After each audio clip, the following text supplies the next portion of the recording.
My wife, Jade Templar, looked at me, Jacob, and sighed in exasperation. Honey, Alan needs someone to look at her hot tub. It's getting warmer and she wants to use it. You know exactly how to fix it, and it'll only take an hour. I looked at my wife of 24 years with an appraising eye. We'd married in college, she got her teaching degree, and I got my mechanical engineering degree. Our first son, Titus, arrived during our post-grad studies.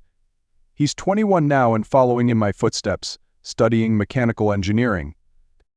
Jade decided to shift her career path a bit after a few years of teaching. She went into administration, working towards a master's in educational leadership. Over the years, she kept going back to school and now has a doctorate and is the principal of our local high school. I have a master's in engineering in my own company, where my people design and build everything from bridges to intricate mechanical devices. The world seems to come to my company for oversight and critical analysis of any new mechanical device. It's boastful to say so, but my reputation is so good that companies hold their breath waiting for my approval on new patents. Our other son, Hades, is 18 and about to go to college. He hasn't decided on a major yet, but I'm betting he'll settle on teaching. He loves mentoring and advising others. You'd think Jade and I would be coasting. We both have amazing careers, our sons are thriving, and we're both healthy. Jade's a runner, regularly competing in 5,000 and 10,000 races. I'm a member of a CrossFit gym, competing with guys half my age. I'm 46. I also used to do MMA and know how to fight if necessary. But Jade's become increasingly difficult to live with over the past year. I've given it a lot of thought and it's probably been brewing even longer. We moved into this gated community 5 years ago. It's small and close-knit. Our neighbors reached out immediately, and we were invited to numerous community events. I always considered myself a blue-collar worker, even though I wear a business suit daily. The suit and tie come off the moment I get home from work. Jade's always wanted to be part of the upper crust, and in this community we're considered upper class, but the hardworking new money, not old money. I've developed a few friendships centered around beer and football. However, none of our neighbors are into NASCAR, so I watch the races alone. Actually, I don't really follow the drivers, I watch the individual cars because many of the different parts have been under my purview as they were being developed. It's a point of pride when a car my company helped bring to the finish line, even if they don't win. Those races are brutal on the cars and the drivers. Somewhere in the last 2 years, our neighbors and friends learned that I'm not just an engineer. I love tinkering with devices to learn and repair. It's something I've always done. Maybe it's why I pursued engineering in the first place. Suddenly, Jade started fielding requests for me to fix various household issues. One woman said her sprinkler system wasn't programmed correctly, and the service company couldn't seem to help. I got them working to her specifications, although it wasn't quite as efficient as she'd like for watering her lawn. Another wife asked me to look at her pool controls and adjust them so the pool lights came on at certain times and went off at others. You see the pattern here. Jade would answer the phone, then tell me who needed my help. I'd go figure out exactly what the problem was and try to fix it. Sometimes it was a legitimate call, like a broken belt on a fireplace fan, but most of the time it was minor stuff that didn't need fixing or could easily be fixed by someone in the trades. I'd just shrug and comply. Any hesitation from me, and the Cold War started. Maybe I should describe Jade more. She's very type A, you know the type, in charge and driving everything. It's good for her job as principal. Several fantastic new programs have been initiated during her tenure. She's worth every penny of the hefty salary they pay her. She's 5'8" with long brown hair that falls to her shoulders. Her dark brown eyes are piercing, her breasts are ample, and her butt just begs to be kissed and played with. Well, at least I think so, and from the looks she's given me over the years, I think other men would agree. She's a genuine but strong woman, adept at handling any situation that requires it. The teachers, staff and school board all seem to adore her, and whenever there are rumors that she might leave, they all rally to show her why she should stay. She handles all the political maneuvering, drama and distractions with grace and a smile. Conversely, I'm 6'2", and about 200 pounds on a good day. As I said, I work out at a CrossFit gym and keep up with guys half my age. I did a lot of MMA earlier and actually fought in a few matches. I didn't win them all, but everyone felt they really had to work to beat the old guy. My hair is thinning but not terribly so, It's brown with auburn highlights and I have blue eyes. I shave, mostly for work. Most of my clients seem to prefer it that way, but when I go camping or hunting, I don't shave for days.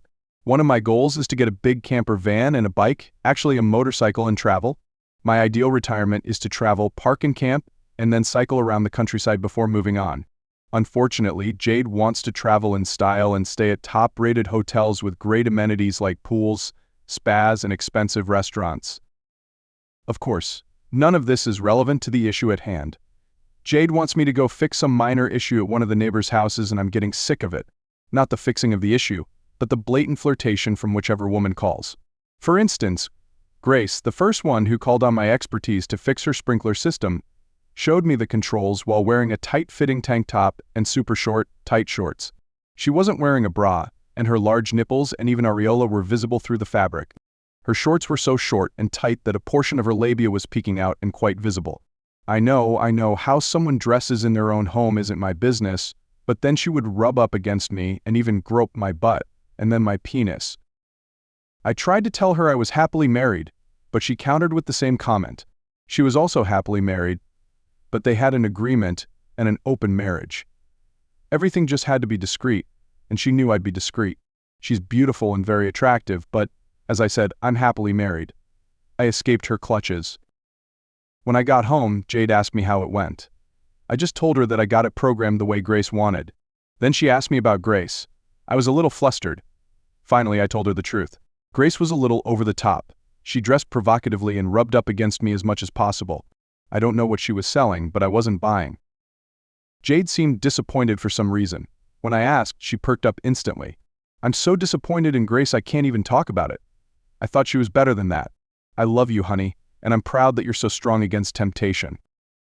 That night we made love like newlyweds, not old married folks. I was glad she didn't think I was chasing women. Over the next few weeks, I was called upon to help someone else. This has been happening repeatedly for the past couple of years. Some of the women are overtly seductive, others a little more subtle, but I get a sense from each that I'm a piece of meat, and they're looking for a steak. I've rebuffed each and every one. I'm not a player, never have been. I don't know where to begin to charm a woman. My experience before Jade was very limited. I just don't know how to read a woman the way I can read a spec sheet. I get along great with the women on my team and the women in our neighborhood. I tend to treat them the way I'd want my sisters or mother treated, with respect and honor. The women who are our neighbors don't seem to appreciate that. They want sex. I should state here that, in the first year we moved into the gated community, a couple of the men sounded me out about the possibility of Jade and I being open to partner swapping, and I don't mean partner dancing. I quickly dismissed them. I'll never interfere in their lifestyle, but it's not for us. I didn't even need to discuss it with Jade. I felt we were on the same page there. Anyway, here we are, today, March 12th. The weather's beautiful, and Jade just got off the phone with another neighbor wanting me to fix something. This is a new one, Alan, who moved into the community a few years ago with her much older husband. I've always wondered if she was an ideal wife given her age and stunning looks. She always wears revealing clothes whenever we see her, and she doesn't seem to mind that all the men are looking at her. She's a very attractive piece of bait, someone I don't trust myself around very much. Also, Jade's been a bit distant lately. I figure it's due to the upcoming end of the year and her having to evaluate current staff performance, recruit new teachers, and evaluate her own performance, although I doubt she'll be in any trouble. As I think about it, she's become a little distant after each time I help a neighbor with their problem. Each time I come home, she'll ask about the woman I helped, and I'll outline what I fixed, and then what that woman did to show how much they wanted me. Jade will get angry about the whole affair and say that the woman is a loser, but then she becomes less affectionate with me.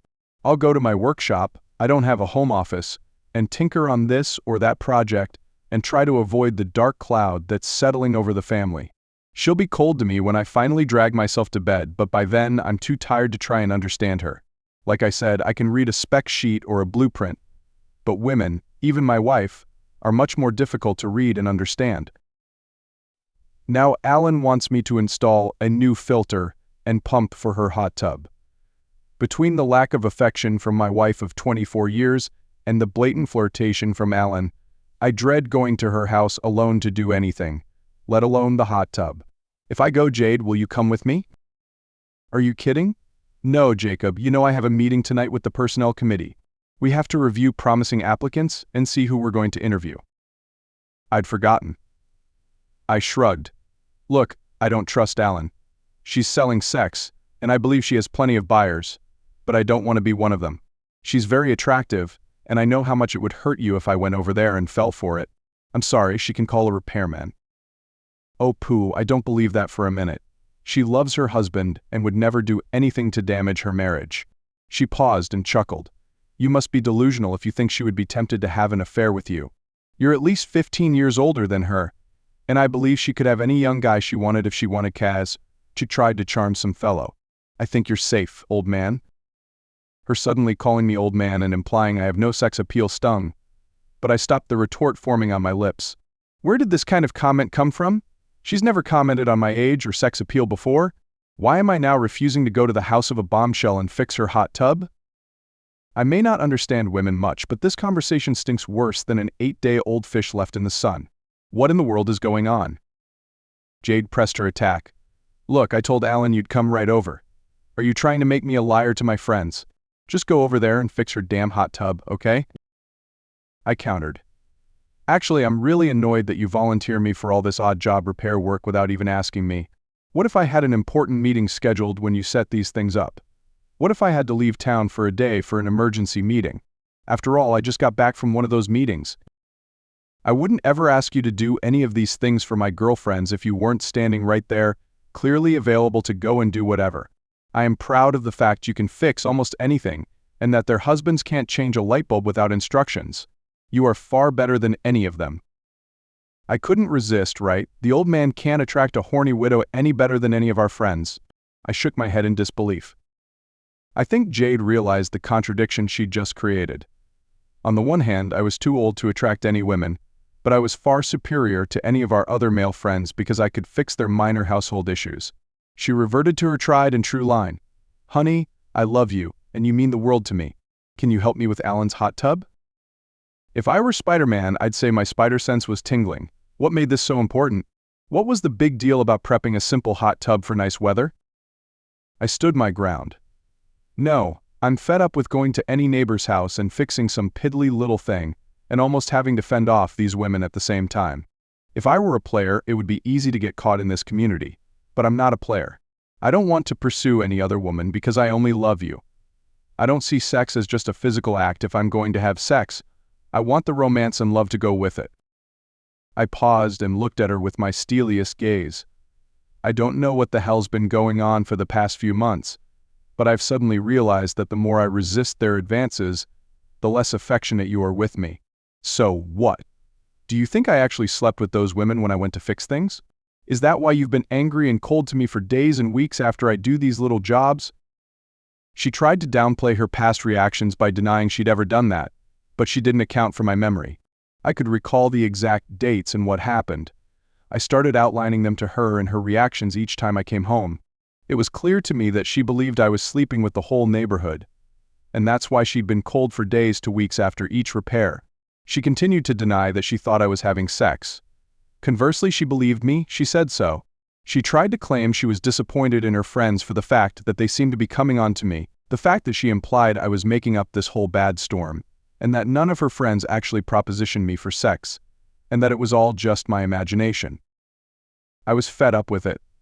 Instead of her walking away, I reminded her that she didn't want to be late for her meeting and went downstairs to my workshop.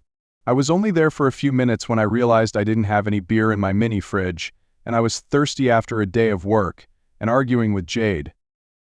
I went back upstairs to grab a 12-pack from the garage and accidentally overheard her on the phone.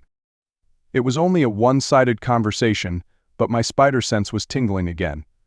Look, I don't know what I can do with him. He's resisted all of you, and now won't even consider fixing anything that's called for to keep him alone in your house. I think we need to do something different and possibly very radical to get him to participate. I told him I had a meeting tonight, so why don't we meet at the community room and try to come up with a new plan? She listened for a moment, then hung up. I shook my head and went back downstairs to think. Before long, she yelled that she was heading out and leaving. I figured the phone call would take a few minutes unless all the women who'd tried to seduce me were on a group call. I forgot about group texting as I rarely ever used it. But suddenly I remembered I had a way to eavesdrop on their little meeting. Last year I installed a new video system in the small community building next to the community pool and had included a webcam. Since I had administrator rights, I could operate it from my laptop. I quickly fired up the laptop and then started the program to turn on the webcam. This webcam also included a microphone, so I could both hear and see the meeting. There were a few broads in attendance. I carefully and slowly rotated the webcam a few degrees to keep them from knowing. They were talking very softly, so I couldn't really hear clearly. I started a recording program to get as much as I could. After about 10 minutes, there were about a dozen women and a couple of men in attendance. One of the surprises was my friend, Paxton Noble. Now, the community all knew Paxton and I had been friends for a long time, but they didn't know the backstory. We went to rival high schools and played football and basketball against each other. I was a 6-foot, 200-pound wide receiver, and Paxton was a 5'10", 180-pound cornerback. We faced off against each other a few times a year. In basketball, I was a forward, and he was a guard, but we often clashed on the court. We were fiercely competitive on the field and court, but friends when not clashing in competition. I'm white, and Paxton is a black African American. Actually, he didn't like the whole African American label as his parents had emigrated from Haiti before he was born. He didn't like the African part because he said he only shared skin color, nothing else, with the people of Africa. As I said, we were very competitive on the field and very much so in our senior year. We both pursued the same girl who went to a different school. She was a fox, and both of us intended to be her only one. During our football game, Paxton gave me a cheap shot to the head while I was running a route. After I went down, he stood over me and said, "This is just a taste of what I can do to you if you don't leave Sharon alone. She's going to be mine." My head hurt, and I had a little trouble seeing for a while. Now, you have to remember this happened before all this talk and enlightenment about concussions, otherwise I would have been pulled from the game. I tried to shake it off, and after a few more plays, my vision cleared, but my mind was focused on only one thing: revenge for a cheap shot. It wasn't long before I got the opportunity I needed. The play called for me to simply block the end, and then drift out to the middle of the field about 5 yards past the line of scrimmage. I was the safety valve if the play went bad, and the quarterback couldn't throw it downfield. When things settled down, he threw the ball to me. He threw it a little high, and Paxton was closing in on me as I leaped to catch it. I caught the ball and braced myself as I came down and kicked out his right knee. I ran another 5 or 6 yards before I was tackled, and he had to be taken off the field. I didn't need to go over and say anything to him. He knew it was intentional. He missed the next few games but managed to come back with a heavy brace on his knee. It also ruined his basketball season. He couldn't jump as high or turn as well as before the injury. We made amends when we found out Sharon was sleeping with half the athletes at her school. Paxton went on and excelled in college and actually played a few years in the professional leagues before his knee finally gave out. He's now the successful owner of a chain of new car dealerships. When we met in a community, we rekindled our friendship. We watch football together whenever possible and disdain other men who were too good to play football or even never wore pads when they were kids. I think we're pretty close. Back to the meeting. Jade finally showed up and took the lead in the meeting. The reason soon became clear. "I want you all to know that I'm disappointed in you for not being able to get my husband to sleep with you. While he is a horny dog, I thought at least one of you would get him in bed or at least a compromising situation. We planned for each of you to bring a different look and approach to the table, but you all failed. I even got him to think that I was angry with him after each of your attempts, and I finally stopped having sex with him for the past few months to try and push his frustration level to the point that someone would get him excited enough to not be able to resist, but you all failed." I was stunned. I thought she believed I'd slept with some or all of these women, and that's why she'd been distant after each repair, but now I knew she was angry because I'd resisted. What the hell? The truth was, I was so stunned that I had to replay the recording several times before I fully understood what was going on. Some things I had to admit to, but the plan they proposed to lure me into their shenanigans was finally beyond doubt when I could clearly evaluate everything. I knew when the men approached Jacob about joining the partner swapping group he would say no. The fact that he didn't even discuss it with me was beyond any doubt about his feelings. What he didn't expect was that the women would also approach me at the same time. Although I didn't say no outright, I had thought about it. My children were almost grown, and I was established in my career. Jacob is the CEO of his own company, and you are all pillars of the community and very discreet. I thought a little playtime amongst ourselves would be okay, but I didn't know how to get Jacob to agree. When we put the plan into motion to have him do odd jobs for each of you, I fully felt he would not be able to resist at least one of you. You are all very attractive in your own way and would appeal to any man. But he resisted you all, and now, tonight, after weeks of no sex, he finally said no to going to Alan's house and working on her hot tub. Then she dropped the next bomb. In my befuddled mind, I figured she wanted to play around, but not until I joined in. How stupid I was. I have loved all the sex we've shared since I joined the group, both male and female. I never had sex with a woman before joining you, and now I don't want to stop. The different scents, different breasts and nipples, and different men's packages are addictive. I really had no problem telling Jacob that I had a lot of meetings when I did, but I'm tired of making excuses and missing the orgies.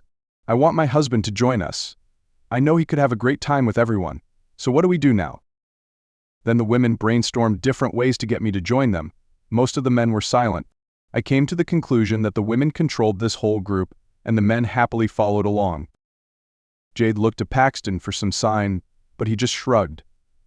I wondered how he got involved in this when he was a happily single guy and always made comments against marriage and settling down. I figured he was invited as the only black man in the group, and he could have a large package. Just looking at the number of women who chose black men as their significant others, I could see the appeal of being in bed with a handsome man of a different skin color. Since he is my friend, I hope that no one treated him badly at their group meetings. Paxton stood and went to Jade. "Look, baby, I know you like that big guy, but I told you from the beginning that he's slowing you down. Why don't you just cut him loose and hook up with me permanently?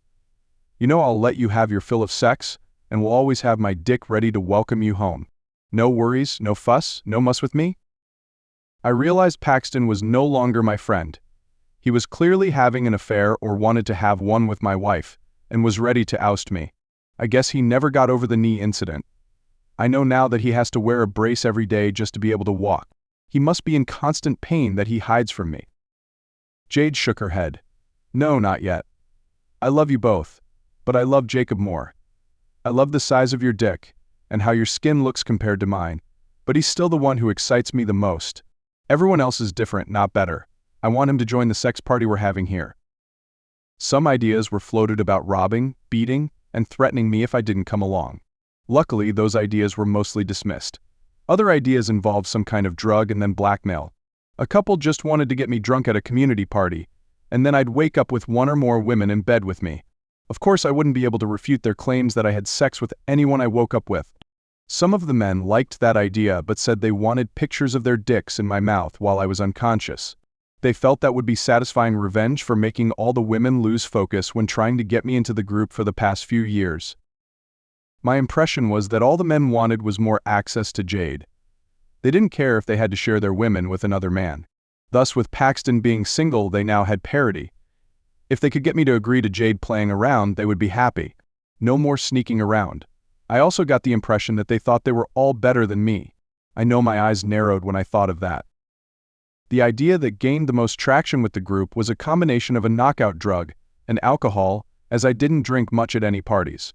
If they slipped a knockout drug in my beer, I might lose control, and they could take advantage of it. I guess I'll have to avoid any parties in the future. Paxton offered to approach me directly again. He implied that our long-standing friendship might get me to change my mind.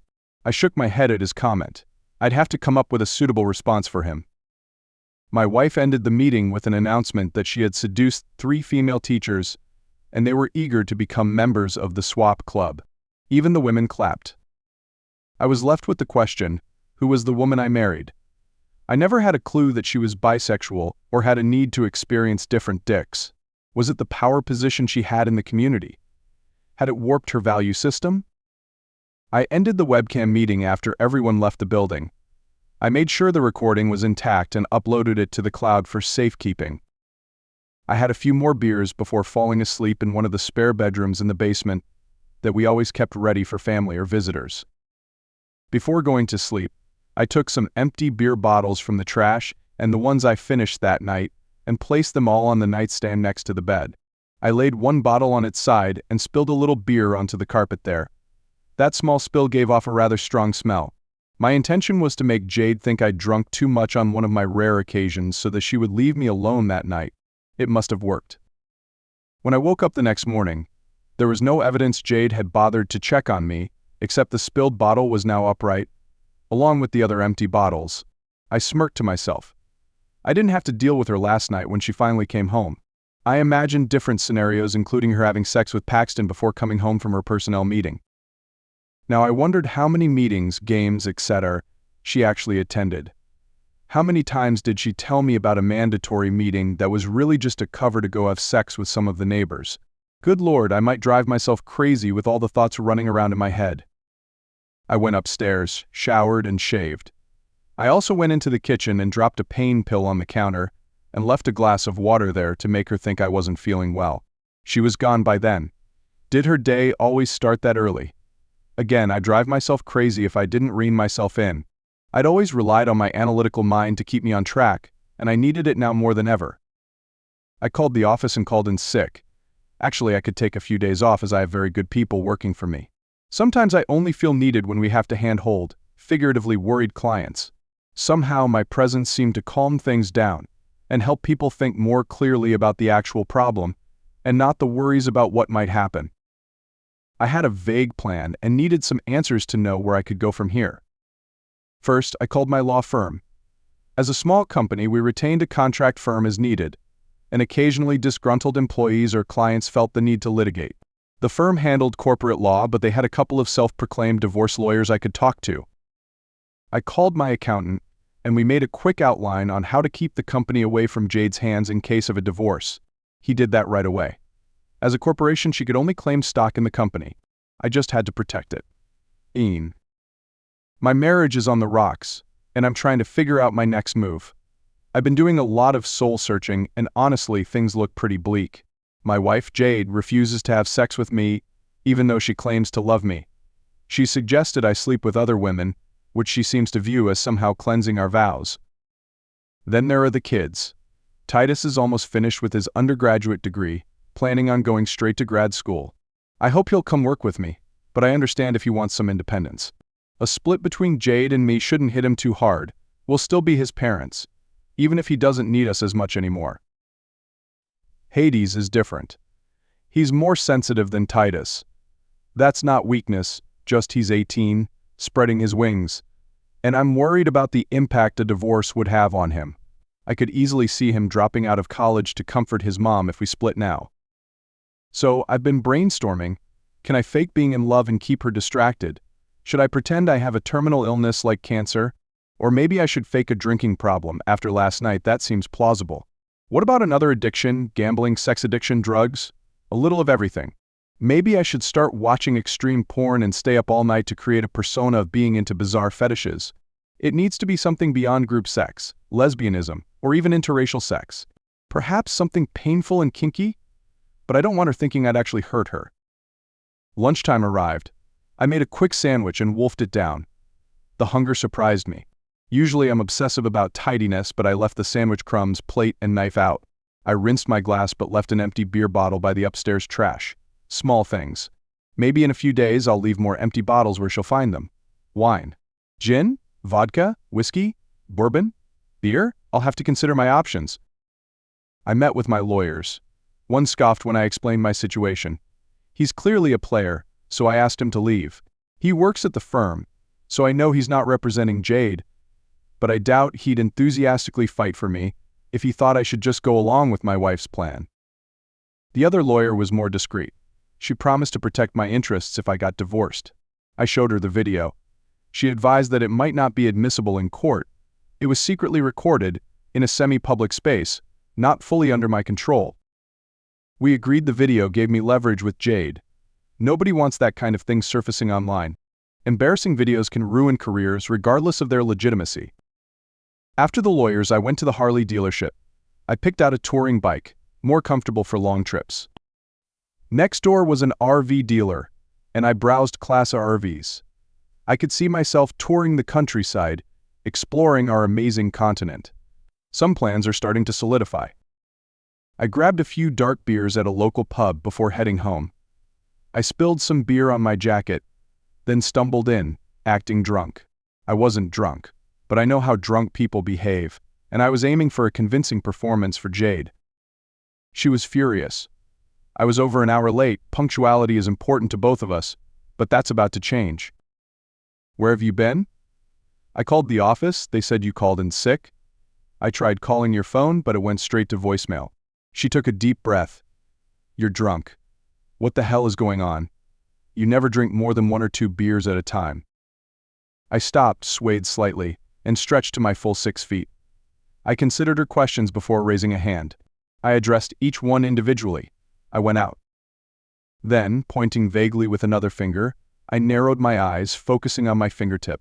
I decided that if you're not interested in sex with me anymore, and you're telling me I can't attract any women, then I might as well go to the pub and start making friends with the old geezers there. We have that in common. I stared at my finger, then back at her. I also like the taste of beer, so I had a few more than usual. I'm not drunk and I'm completely in control.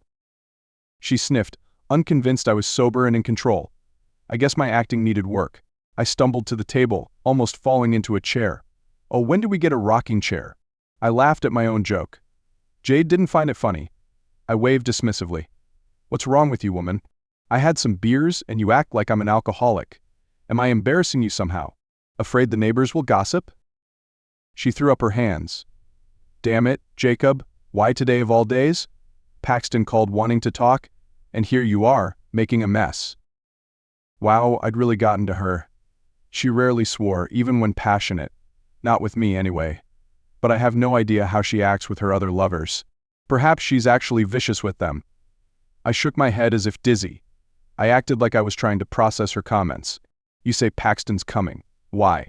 There aren't any football games in March, are there? That's right. Paxton and I sometimes have beers together during the season, but we really only hang out during the season. Jade tried to downplay it. I don't know. He called to talk to you, but you weren't home, so he said he was coming over to ask you something. Are you thinking about a new car or something? I shook my head violently, almost falling again. He doesn't sell motorcycles or RVs, so I had no reason to talk to him. But I didn't say that. I couldn't tell her that I know he wants to discuss sleeping with my wife. I stood up from the table and walked to the fridge, getting another beer, opening it with exaggerated difficulty.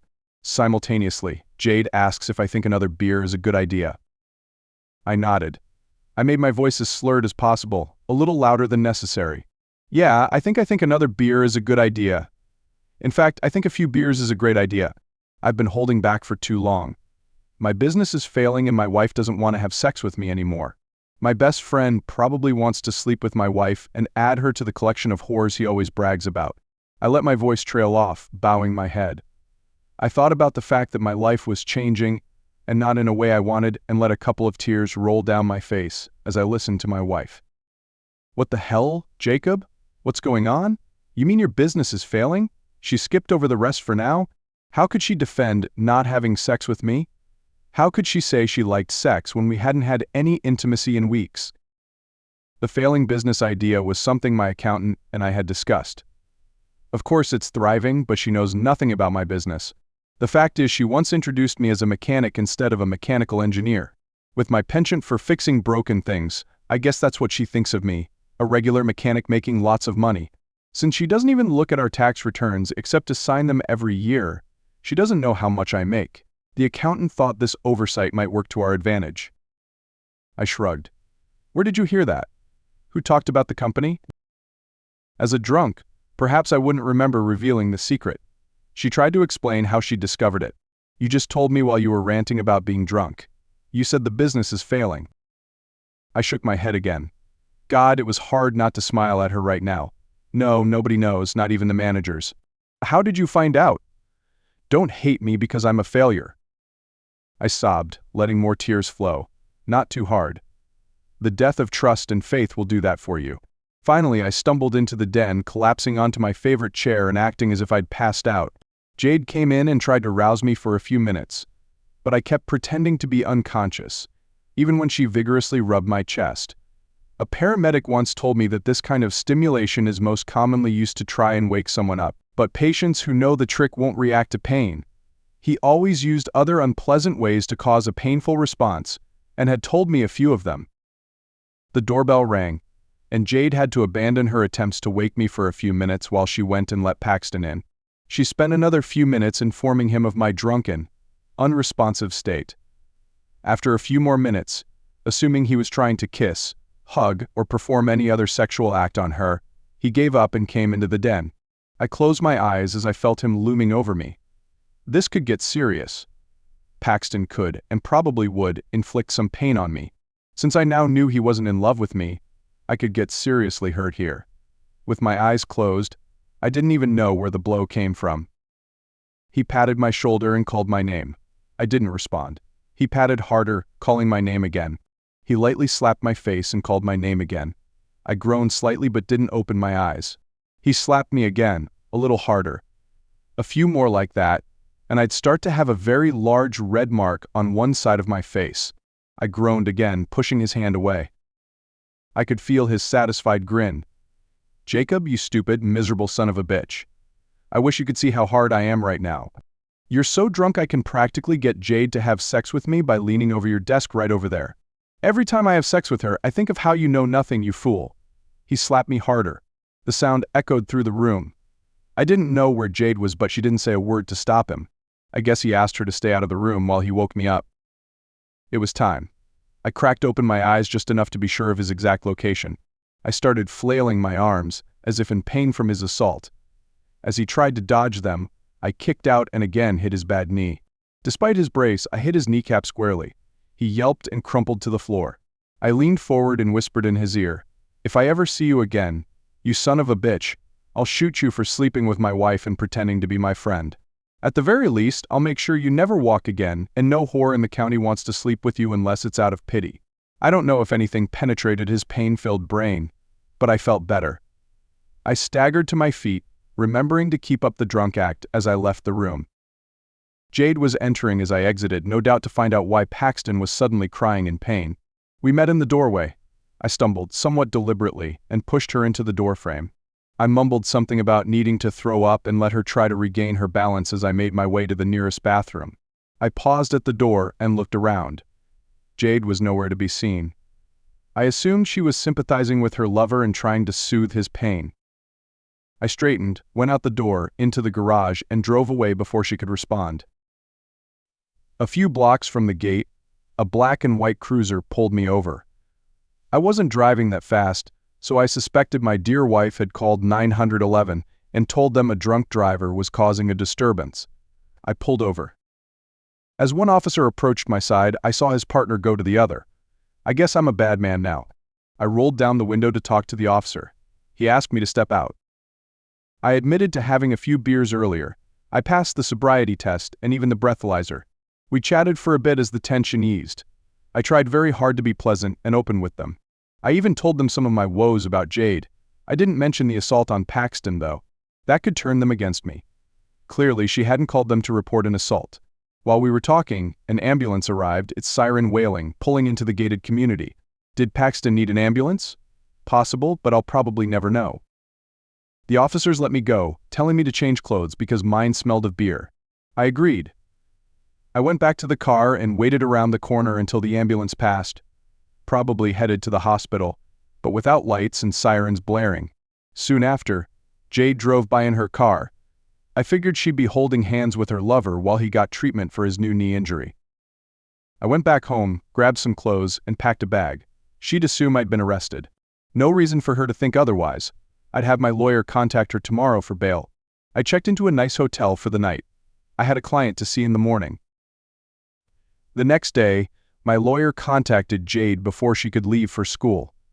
He informed her I'd been arrested for drunk driving and bail was 10% of $10,000.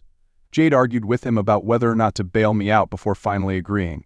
All I could wonder was whether she truly loved me if she argued about whether to let me stay in jail for a first-time drunk driving offense. I shook my head after hanging up with my lawyer. I had things to take care of. After work, I called Paxton. When he answered, I asked what he wanted to talk to me about last night. I pretended I had no memory of the previous night, and he might have believed it. He mumbled but never really answered me. I figured he felt the need to confront me when he told me that he was sleeping with Jade. I didn't care either way, and I certainly wasn't going to waste my time visiting him in the hospital. He told me his kneecap was shattered. I made the appropriate noises and then ended the call. It was time for the bar. I had a few more delicious beers before heading home. This time Jade wasn't there. She'd left a note saying she was at a meeting at one of the schools. Yeah, I bet that's what I almost wrote on a note, but I held back. I made myself a snack and again left everything out. Then, I went down to the basement to my workshop and tinkered with an old project. I won't bore you with the details, but I'd set it up, leave it for a while, come up with new ideas, take it apart, and try to implement them. I fiddled with it for a while but found I didn't have the necessary breakthrough yet. I put it aside again just as Jade was about to come home. With newly opened eyes, I realized she had just showered. Yeah, I figured the mandatory meeting was going to be at a nearby neighbor's house. I needed to finish this before someone drugged and entrapped me. "Honey, how are you?" "Oh, she wasn't attacking me this time." I shrugged. "I don't know, why do you ask?" "This is the second time this week you've left food and dishes out after you've eaten. Are you angry with me for being gone so much?" I really wanted to tell her how angry I was about her infidelity, but I held back. I tried to alleviate her worries. "I'm sorry. I've been preoccupied. Let me go clean things up." I brushed past her and went upstairs without another word. It only took about 10 minutes and everything was taken care of. I grabbed a beer from the refrigerator. She followed me upstairs.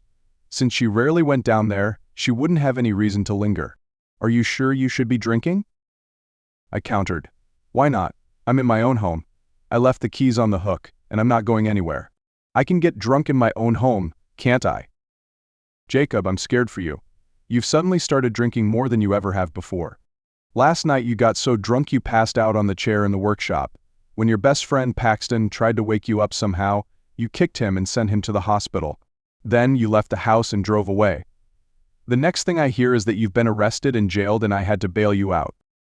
Last night you told me that the business is in trouble and then asked me where I heard that when I asked you for more information. I think you've had some kind of memory loss and don't know what you're doing.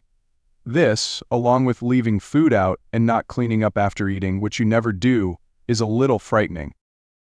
She stopped and looked at my face. "Tell me, Jacob. Tell me what the hell is going on, please." She reached out to take my hand, but I didn't raise my hand to take hers. She dropped her hand and started to cry.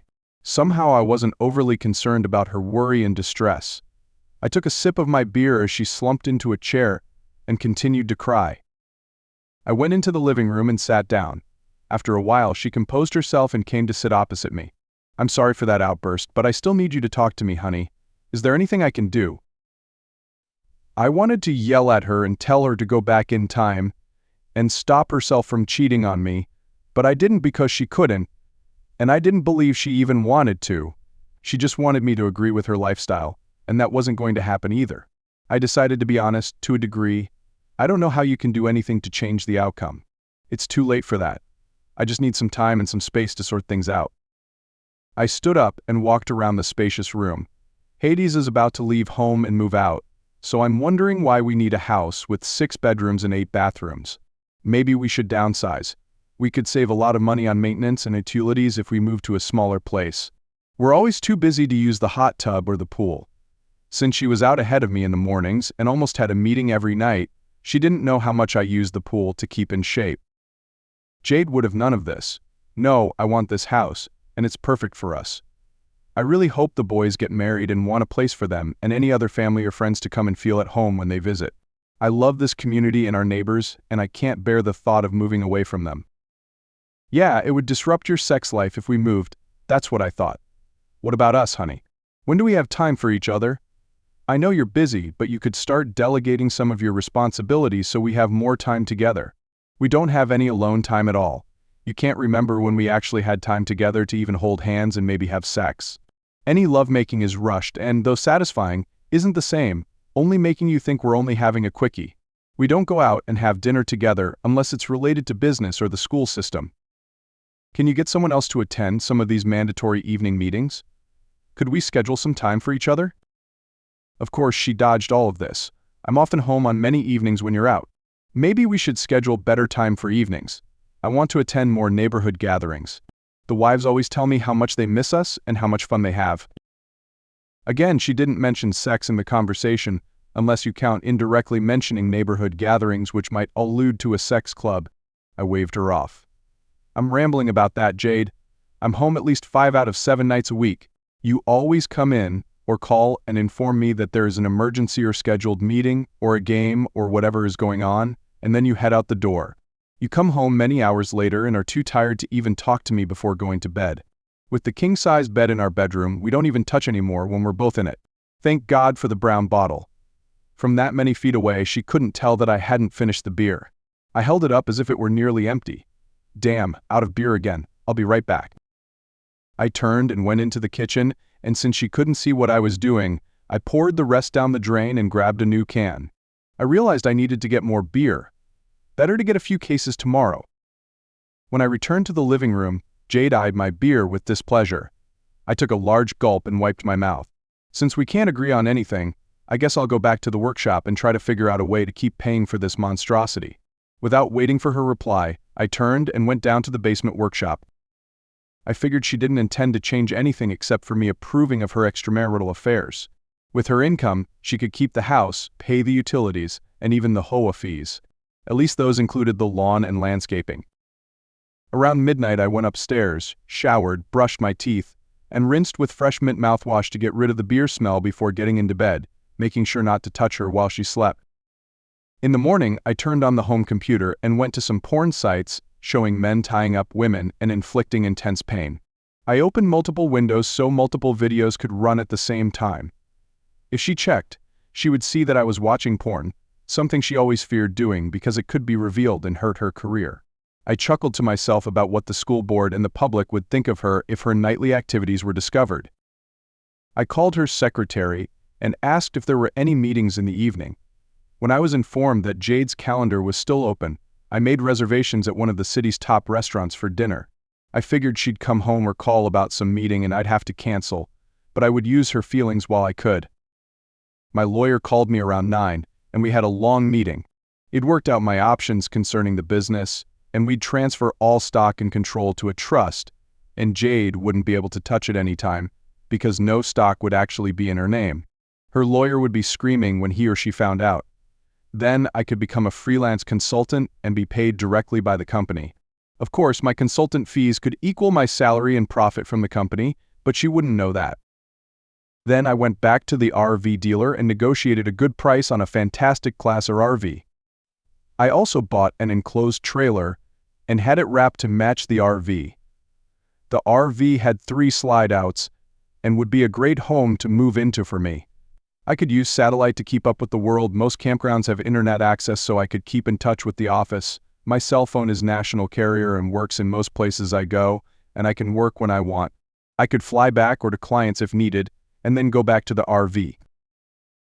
We finalized all the paperwork, and I negotiated a price to keep the RV there in the lot for a few days. I had to get all the personal items I wanted from the house and would try to do so without notifying Jade beforehand once I was ready. I really thought about getting revenge on the neighbors, especially those who advocated extreme measures to get me in their sights and humiliate me all at once, but talking to law enforcement about a conspiracy to harm me wouldn't result in much action, and a few of the neighbors were judges and lawyers. I could embarrass them, but not really hurt them at this point. I just needed to escape.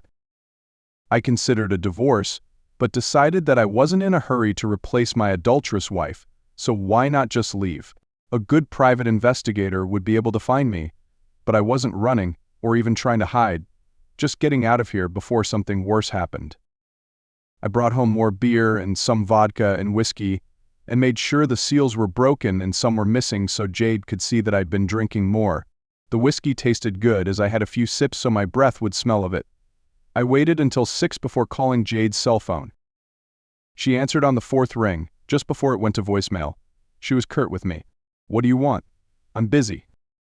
"Really, honey, how busy are you? I called your secretary today and made sure you were free this evening and made reservations at the Tuscan Inn for dinner, but you never came home or called.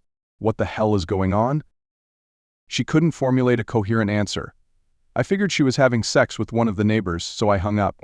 I'd have to accelerate my plans. I couldn't sustain this much longer. If I thought about it too long, I might pull out my gun and shoot someone, and that someone might be the one who was once the love of my life. I went downstairs and started packing my tools. She didn't notice them disappearing. I carried the boxes out to the car and loaded them into the trunk. It was going to take quite a few trips. I'd ordered cabinets and a workbench for the trailer to keep my tools handy while traveling. I packed some of the garage tools I'd be taking with me. Even though the Hoa took care of the lawn, we still had some gardening tools and such, so I left those. Maybe Jade would get one of her lovers to do some of the yard work we used to do. The rest of the equipment was boxed and ready when I wanted it. Then I started selecting my clothes. There was plenty of storage in the RV, but I wouldn't need that many outfits when I left. I sorted clothes for a couple of hours until I got too hungry to ignore my rumbling stomach any longer, so I stopped and made another sandwich. God, I was getting sick of cold sandwiches. Now I was furious, so I left all the food on the kitchen counter. Screw her. Damn, it wasn't too late in the evening yet. I grabbed some more boxes, filled the car, and went to the office. We had a large storage area, and the rest of my tools and equipment could be kept there for a few days. It took a couple of trips, but all my things and some of my clothes were safely stored. I could leave the house immediately if I felt the need. I even opened the gun safe and took out a few handguns along with a Derringer and a shotgun or two. Jade didn't know the combination, so she would have to call a locksmith to open the safe and take away any other guns I left behind. She hated guns, so having guns in the house without me there would bother her. But then again, maybe not, since she didn't want to spend time there anyway. When I got home from my last trip to the office, Jade was home. I just walked in and poured myself a couple of fingers of whiskey while she tried to talk to me. For some reason, all I could hear at that moment was the grown-ups in the Charlie Brown cartoon. Wah, wah, wah, wah, and so on. I turned my back to her for a few minutes as I savored the taste of the smooth bourbon. When I turned around, her face was flushed and she seemed upset about something. What is it, honey? I tried to slur my words a little as I spoke. Yes, Jacob, I did. I was trying to find out where you've been all evening. I got home right after you called, and you weren't here.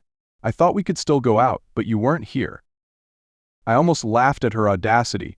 She actually wanted me to believe she'd rushed home, and I wasn't home. Unless I told her exactly what I'd done, I couldn't really call her a liar.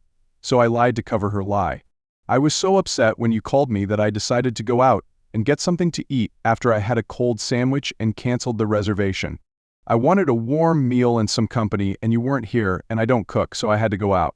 I let myself wander a little as I stood as straight as I could. Her eyes narrowed. How much have you had to drink tonight?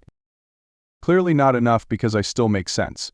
I had a couple of drinks before I left, a couple with the meal, and now some more when I got home. Not much for 3 or 4 hours. Amazingly, she didn't believe me. Nonsense, you're slurring your words and can't stand up without almost falling down. How dare you drive while you're drunk?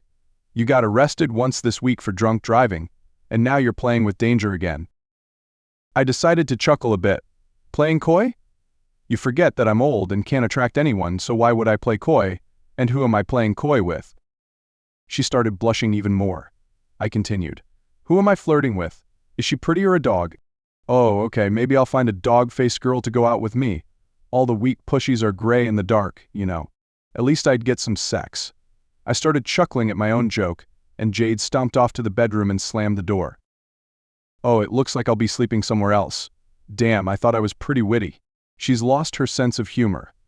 I went to one of the other bedrooms, the one furthest from the master bedroom. I showered, though without soap, and dried off with a guest towel. Jade would be angry, but what else is new? I slept well and was glad she was up and gone when I woke up in the morning. I showered again, this time in the master bath with soap, and got ready for work. I made sure the remaining clothes I'd be taking were moved and ready to go. Screw it, I thought. I might as well pack them into a couple of suitcases. We had enough. Soon they were packed, and I put them in a corner of the garage. Jade parked next to the inside door, so she had no reason to look at where I'd put the suitcases. I went to the bank and established new savings and checking accounts and moved half of our money out. I discovered that Jade had established a separate savings account and her checks were deposited into that account, and then a fixed amount was transferred into our joint account each pay period. Since I didn't have access to the account, I didn't know the balance, but it appeared she was planning on dumping me at some point in the future. Where was the woman I married? I called and removed my name from all the joint credit cards and issued a few new ones in my name only. We generally kept small balances on any cards and only used them in emergencies, so it wasn't too hard to convince the companies to comply with my request. Then, I called and removed my name from the utilities for the house. I also made sure the utilities for the company were only in the company's name. When we started the business, we had to have all the utilities in our names because the company didn't have a credit history yet. I wasn't sure if they'd ever been changed and was glad they were. Jade couldn't disrupt the business. After that, I met with my senior employees. We laid out a new chain of command and established ground rules for contacting me in emergencies. The fact is, I felt I would only be called in when a client couldn't be handled in a timely manner, and I would be the last one trying to salvage the situation. I let them know everything that was going on in my private life. Well, just enough for them to understand that Jade and I were separating and would probably be getting a divorce. They didn't need to know all the details. They understood. More than half the employees had gone through serious breakups in their personal relationships. Even the gay and lesbian employees weren't immune to the vagaries of emotional entanglement. I ended the meeting with a promise to have a celebratory get-together on Saturday evening. I felt we were almost there. I returned to the office and cleaned out some very personal things, awards, prototypes and models, etc. They were quickly boxed and moved to storage for later handling. I was very surprised to get a call from Jade at 11. Since we hadn't officially separated, I hadn't told the receptionist to screen my calls. I decided to be polite. I had to be sober for the day, anyway. "Hi, Jade, how are you doing this morning?" She paused before speaking. "I'm sorry, Jacob, but I left before letting you know that we're invited to Alan and Lester's house wine tasting tonight. Can you make it?" My spider sense went off again. Was this tonight? Was this the plan to drug me into submission? And more importantly, how could I escape their clutches? The liquor in these affairs was pre-poured and brought in on trays. A drug could easily be put into one of the glasses and then surely given to me. She was waiting for an answer. "I'm looking at my schedule for the day, Jade, and I don't see anything for tonight. What time do we need to be there?" "After work, I'll go straight to Alan's. But I need you to pick up several different kinds of liquor so we'll have a variety to sample. Can you do that and get there by about 7? "Okay, but what about dinner or a late dinner, like your friends still call it?" "One of the reasons I'm coming early is to help set up all the appetizers. There will be plenty and enough variety to satisfy most palates, and you can eat your fill." Damn. There are more ways to drug someone. I could avoid the liquor, but how could you avoid the food? I made the appropriate noises and hung up. Now what? If I couldn't come up with a plausible reason to avoid the gathering tonight, it would be suspicious. It had been a long time since there had been an invitation to a neighborhood event. If it weren't for my suspicion of all my neighbors and especially my friend Paxton, I might have fallen for the whole ruse. Since the event wasn't in the community building, I couldn't monitor the situation and determine the level of danger. I decided to attend and went to the large liquor store a few blocks from our community gate. I picked up a dozen bottles of liquor and then went to the National Drug Store next door for a bit. With my surprise tucked into my pants pocket, I loosened my tie and unbuttoned my top shirt. I needed to be comfortable. I parked at home and walked to Alan and Lester's house with 2 large cases of liquor. At their house, I went around to the back door and into the kitchen hoping to get some conversation, and before they noticed I was there. I was disappointed. Apparently the kitchen crew was hired for this event and wouldn't know any shenanigans. I put the liquor on a convenient counter and quietly moved towards the front rooms. Jade and Alan were whispering, and I couldn't hear them, and they quickly ended when Alan saw me. She waved at me and gave me a quick hug and asked about my day. I lied and told her I was fine, but my stomach was a little upset tonight. Jade made appropriate comments about taking care of myself, and soon we were discussing wine and cheese choices. They were also preparing a fondue pot and many types of cheese, meats, and vegetables. Overall, it looked pretty good and innocent. Too bad I didn't trust anyone anymore. I figured they hadn't had a chance to doctor the liquor or food, so I grabbed a plate and exclaimed that I was starving while randomly selecting food from the platters on the table. Out of the corner of my eye, I saw Jade and Alan exchange glances. Jade tried to stop me. "Honey, can't you wait until the others arrive? It seems a little rude to start eating like this." "Honey Bear, I'm too hungry to wait. It was a busy day, and I only ate a few crackers for lunch. I need something, or I won't be able to taste much of the liquor before I get too drunk." She backed off a bit. I smiled to myself that I got the food before it was tampered with. I also hoped to get the liquor quickly. That could wait. There was a coffee urn on the table, so I poured myself a cup. This should be safe as it was the only coffee urn on the table. About 20 minutes later, most of the regulars were present, and the liquor started flowing. There were a couple of new faces. I decided they must be the teachers Jade had promised to bring. I went and spent a few minutes talking to them. They were young and fresh out of college. I wasn't too worried about them. They knew what they were doing. It was time for me to make my move. A couple of the wives tried to get me to drink more alcohol, but I waved them off and said my stomach was a little upset tonight. I finally accepted a drink that was offered. It was a glass of white wine, and I could see a few granules in it. I thanked the woman who took it from the tray. I greeted her and took a sip of the wine and swished it around to get the full flavor. I turned away and poured 30 milliliters of ipecac syrup into the glass. I turned back and declared this was an excellent wine and drained the glass in one gulp. I hoped that the ipecac would start working before the drug kicked in. Ipecac syrup supposedly works in about 5 to 10 minutes, and at 5 minutes and 45 seconds, my stomach started churning, and I suddenly dashed toward the bathroom down the hall. I almost didn't make it before I started vomiting uncontrollably. Since I didn't start having any other symptoms of being drugged, I felt I might have dodged a bullet. After a few minutes, I wondered about my intelligence because I'd thrown up everything I'd eaten since breakfast. Now I was nauseous, so I drank from the bathroom tap to get something in my stomach. God, my gut hurt. Jade was outside the door asking if I was okay. I smiled through the pain and hiccups. She never helped much when any of us were sick.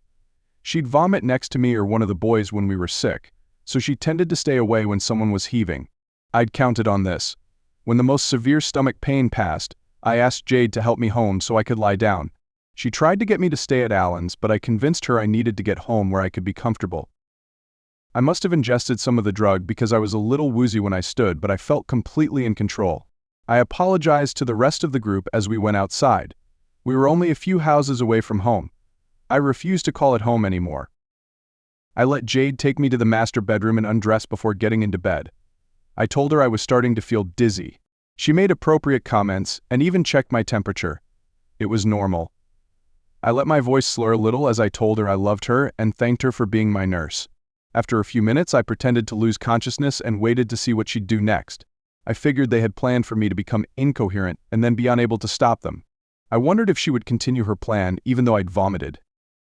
She made a few more comforting noises before leaving the room. I could hear her talking on her cell phone as she went down the hall. Time to move. I got out of bed.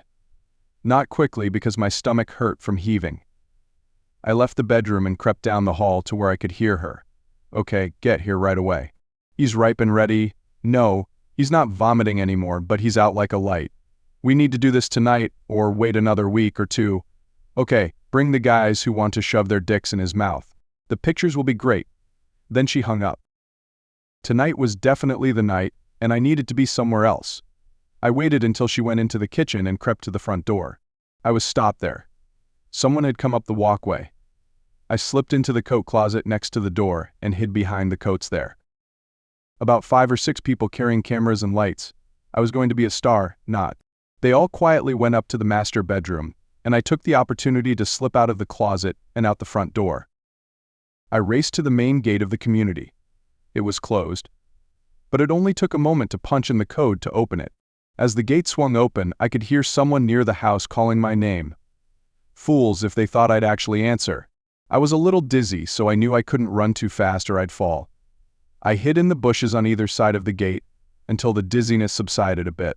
Someone came to the gate while I was hiding, checking for any sign I was near the gate. Satisfied, they left. It was too dark to see who it was, but I honestly didn't care. I just needed to get further away. I started walking towards a convenience store about 6 blocks away. I jogged for a while, then walked. I stayed in the shadows as much as possible. With the dark clothing I always wear, I felt like I was blending into the night. Unless I was caught in the open, I'd probably be safe from prying eyes until I got to the parking lot. The lights there were bright, but I didn't go in. I stayed on the periphery and called for a taxi to pick me up. When the cab arrived, I told him to take a roundabout route before taking me to a hotel.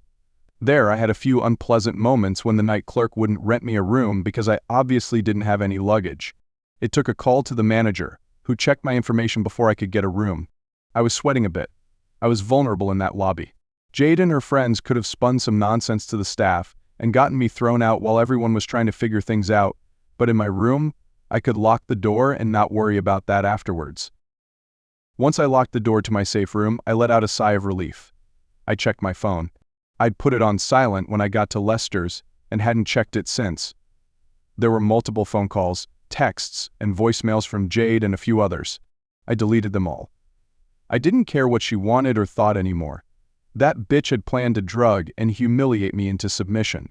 I'm sure those cameras weren't there to record porn, but to make sure I could be blackmailed into doing whatever they wanted. What I didn't expect was a visit from the police. There was a knock on the door around 1 a.m. I hesitated to answer, but the knocking continued, and I could hear police open up. I checked through the peephole and sure enough, I could see badges. 3 badges. I opened the door, but kept the chain on. "Can I help you, officers?" "Sir, please open the door. We received a report that you were unwell tonight. Your wife is concerned that you might have had a lapse in lucidity because she left you in bed and you were gone when she returned to check on you after a few minutes. We eventually had to ping your phone to find you." "Yes, officer, did you get to the house?" "Yes, sir. Officers went to your home to get a statement and your description." "Were there a lot of people there?" "I believe so. Your wife let us know that she had called neighbors to search the neighborhood before calling us." "Did your colleagues notice these concerned neighbors carrying cameras and lights?" He nodded. "It was noticed, but no questions were asked." "Well, officer, I have a story to tell you, but I know it will be hard to believe. I don't want any investigations because this story is very strange, but I assure you I'm perfectly sane right now." I unlocked the door and invited them in. I'd booked a suite, so there was plenty of room for them to sit comfortably while I told them my story. I got them something to drink from the mini bar, non-alcoholic of course, before I began, and then I told them my whole sad tale. They interrupted occasionally to clarify a point, but overall they listened without seeming too skeptical. I guess they'd heard similar stories over the years. The final convincing piece was when I showed them the video I'd recorded. It seemed like a long time ago, but it was only about a week since this part of this whole crazy ordeal started. I began to wonder if I was losing my mind. Too many changes in too short a time can make a person delusional.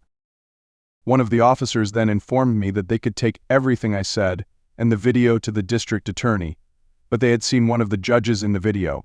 They felt the whole thing would be swept under the rug. I agreed. "Look guys, I just told you my whole sad story so you could go back and report to my wife and her friends that I'm okay. I really hope you don't have to report my location or I'll have to change hotels and destroy my phone." They assured me they were only concerned for my well-being. As a citizen with rights, they couldn't force me to contact my wife or go home. They wished me well and left. I slept soundly. Maybe it was the medication or maybe it was the thought that this would soon be over, but I slept well. I woke up and ordered room service, enjoying a balanced and healthy breakfast. Then I called my sons and told them I was going on an extended vacation. I told them their mother wouldn't be joining me because she felt she couldn't be away from the school system for that long. They know her commitment to the school and bought the story. I promised to stay in touch. I called the office and discovered Jade had been there several times already. I informed them that the plan would go into effect a little early, and I probably wouldn't be back in the office anytime soon. They all agreed and put the plan into action. Now I was free. I checked, and the RV and trailer would be ready by the beginning of the week. I just needed to lay low for a couple more days. It gave me extra time to work. I went to my mobile phone dealer and bought a new phone with a new number and transferred my contacts. The old phone would be charged and ready to be a decoy if needed. I'd use it to contact the guys until it was time to discard it. I spent the weekend in hiding without incident. I'd booked a room under my trust fund name, and Jade didn't even know that trust fund existed. Neither did the RV and bike. Saturday night, I met my staff at a different hotel, and we had a great time except when Jade suddenly showed up at the room. One of my staff must have accidentally let her know what we were doing this weekend. I really couldn't blame him or her, whoever it was, because not all the staff knew the real reason we were celebrating. The public invitation was a thank you for a great year we'd accomplished. Only the senior staff knew this was a goodbye for me. It didn't matter much because it was late when she showed up. I was sitting in the back of the room talking to my new CEO, Will Devers, about some small projects I'd continue to do when I noticed her. She was looking for me but initially wasn't having much success. I just apologized to Will and casually wandered towards a nearby side exit. For some reason, I almost expected Jade to know about this little get-together, so I'd scoped out alternate exits when I'd walked into the party room. It emptied into a hallway and I was quickly out and heading to another hotel a block away. After checking into that one, I quickly got a room for the night and locked the door again. Later, Will called me and told me that Jade had made a small scene when she realized I'd escaped. She'd even called Will and his wife a few choice names when they informed her that she wasn't welcome and asked her to leave. I wondered if she got the message, but I shrugged it off mentally, because this was a question that might never be answered. On Monday, I picked up my new Harley and parked it next to the trailer. My tools were stowed in various cabinets and storage units. My clothes and personal items were quickly arranged in various storage areas, and I was almost ready to hit the road. There was just one thing left to do. I started the car and headed to my old house. It was mid-morning, and I knew Jade would be at work. It wouldn't take me long. Because I'd walked on Friday night, my car was still in the garage. Jade wasn't home. I breathed a sigh of relief at not having to confront her right now. Yes, call me a coward, but somewhere deep down inside I still loved the woman I'd married. I just didn't like the woman I'd married. I went into the kitchen and placed a paper on the table and weighted it down with my wedding ring. I also left a flash drive with it. I thought carefully, typed, edited, and finally printed the paper. I hoped it explained everything I felt and hoped Jade would remember it. Jade, I hope you understand why I didn't start with dear or my beloved. Weeks ago, you clearly pushed me to do something I did not want to do. For some reason, only you can explain that the women in our gated community were out to seduce me, and you were not only disappointed that I resisted their advances, but you may have been the mastermind. Now, I know you'll immediately try to contact me and deny the whole thing, but I suggest you watch the file on the flash drive I left for you. I'll only say this once. If I believe anyone is trying to find me or even contact me with any intent to harm me in any way, I'll post this file to every website I can think of. While the commentary on it isn't illegal, the shaming will be the death knell of everyone's careers in the video. I successfully avoided your attempts to lure me into your little group of sexual deviants and even prevented you from drugging me into submission this week. I bet you didn't think I knew about your plans for that night. Remember when you watched the video, you suggested drugging me, humiliating me, then blackmailing me into submission. I planned for you to do that. It was clever of you to let me get most of the alcohol for the party, so I couldn't say the liquor had been previously drugged. I took ipecac syrup right after I tasted the first drink offered to me. I was quite nervous between the vomiting and dizziness, but I was able to maintain my balance and make it home. How surprised were you and all your friends when you led all of them, with their cameras, into the bedroom and I was gone? I bet they were all disappointed in you. You were supposed to deliver me to them so they could play whatever little sick games they wanted, but I wasn't there. Here, you berated them in the meeting and then couldn't keep me in my bedroom. By the way, you're now responsible for all remaining mortgage payments, insurance, taxes, and utilities, and of course the HOA payments. Also, the business didn't fail, on the contrary, it's doing well and expanding. However, you can't take any of the assets.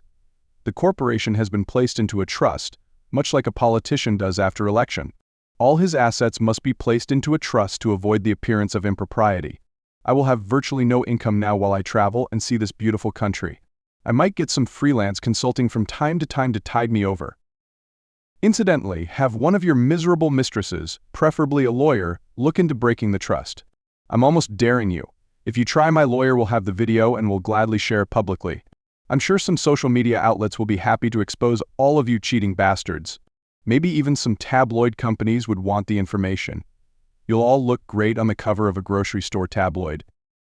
I loved you, and I only wish I could find the woman I married. I miss the loving, sexual woman you used to be, not the cold, cunning, and calculating bitch you've become. Is it the power you hold, or the prestige you have in the community that makes you believe you can do whatever you want, and there will be no consequences? I've let Titus and Hades know I'm leaving the area for a while, and they will contact me if needed. I also let them know that you're too busy with school activities to join me. Anything else you want to tell them is up to you. I don't want a divorce right now. It would be too expensive, although I could claim alimony because on paper you earn more than me. The reality that I'm worth more isn't the issue. If you want a divorce, you'll have to file and pay for it. I won't fight you. In a year you can file for abandonment and it will be no issue if you find me then. I can say this, I'm incredibly disappointed in what you're doing in the sex club, and wanted to do to me and force me to do. Clearly you no longer have any love for me. I don't care if you deny this, but what you're doing isn't the act of a loving and caring wife. You're now free to do whatever you want with whomever you want, including that bastard, Paxton. I will no longer be in your way. I really don't know why I'm asking questions in this letter because I won't be around to demand you explain. My caring is broken and I'm looking forward to healing time away from you. By the time you have a chance to read this letter, I'll be many hours away. Pick a direction and maybe you'll be right. Also, stop pinging my phone to locate me. I forgive you the first time because I'd been violently ill, and you tried to drug me with some kind of hallucinogenic drug, so you might have been a little worried about my condition. What I don't forgive is the actual drugging. This phone is for my sons to use, but will be discarded as soon as I sense you are, or even attempting to track me. I have another phone and a new number to use. Finally, live well. I intend to.